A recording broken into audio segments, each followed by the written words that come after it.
Hello दोस्तों, आज हम बात करेंगे अस्ताकाइंड सिरप के बारे में, जो कि सिरप को बलगम वाली खांसी के प्रॉब्लम में यूज की जाती है और भी कई सारे प्रॉब्लम्स में यूज की जाती है, जो कि आगे बात करेंगे हम। और हम बात करेंगे और किस किस प्रॉब्लम्स में यूज कर सकते हैं, क्या इसका प्राइस है, कैसे यूज करना है और क्या इसका साइड इफेक्ट है, इन सभी के बारे में बात करेंगे हम इस वीडियो में। शुरू करने से पहले अगर चैनल पर आप नए हैं तो हमारे चैनल जरूर सब्सक्राइब करें। चलिए शुरू करते हैं दोस्तों। यह अस्ताकाइंड सिरप जो कि लाइफ मैनकाइंड कंपनी की है और इसके प्राइस की बात करें तो 84 रुपीज है, जो कि 100 ml के पैक में अवेलेबल है। दोस्तों ये सिरप आपको किसी भी मेडिकल स्टोर पे बहुत आसानी से मिल जाएगा, तो आप वहां से परचेज कर सकते हैं। चलिए हम बात करते हैं इसके इंग्रेडिएंट के बारे में।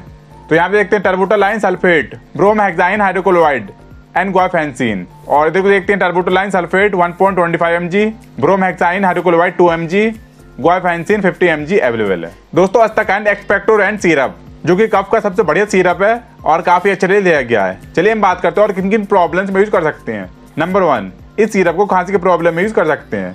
नंबर 2, बलगम वाली खांसी हो। नंबर 3, ये एक ब्रोंकोडायलेट सिरप है जो कि म्यूकॉइल्स को डायलेट करता है। नंबर 4, ये हमारे सांस के नली में मौजूद कफ को पतला करके निकालता है। नंबर 5, इस सिरप को डायबिटीज पेशेंट भी ले सकते हैं। नंबर 6, सांस लेने में दिक्कत हो। नंबर 7, कॉमन कोल्ड हो, छींक आना, आंखों से पानी आना, तो उसमें भी यूज कर सकते हैं। तो दोस्तों इस सिरप को इन सभी प्रॉब्लम्स में यूज कर सकते हैं, चाहे आपको बलगम वाली खांसी हो, सीने में बलगम जमा हो, सांस लेने में दिक्कत हो, तो बहुत ही फायदेमंद देखा गया है। चलिए हम बात करते हैं इसको डोज के बारे में यूज कैसे करें। एडल्ट 10 से 20 ml दिन में 3 बार ले सकते हैं और चाइल्ड 6 से 12 साल तक को 7 से 10 ml दिन में 3 बार लेना है। कैसे लें दोस्तों?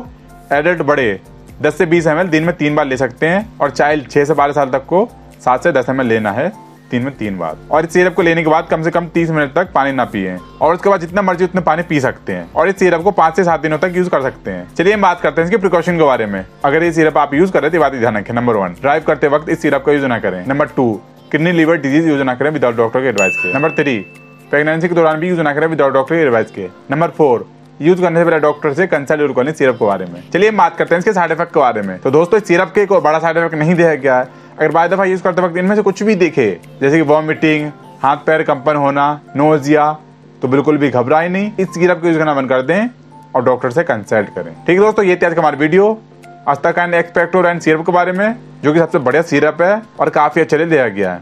और दोस्तों इसमें और भी कई फॉर्म अवेलेबल है। Astakind syrup, Astakind DX syrup, Astakind LS syrup, Astakind drop, Astakind LS drop और अस्ताकाइंड टैबलेट भी अवेलेबल है। तो डॉक्टर अपने अकॉर्डिंग पेशेंट को कंडीशन को देखकर अलग अलग टैबलेट सिरप यूज करवाते हैं। फिर मिलते हैं नेक्स्ट वीडियो में। वीडियो को लाइक, शेयर और हमारे चैनल जरूर सब्सक्राइब करें।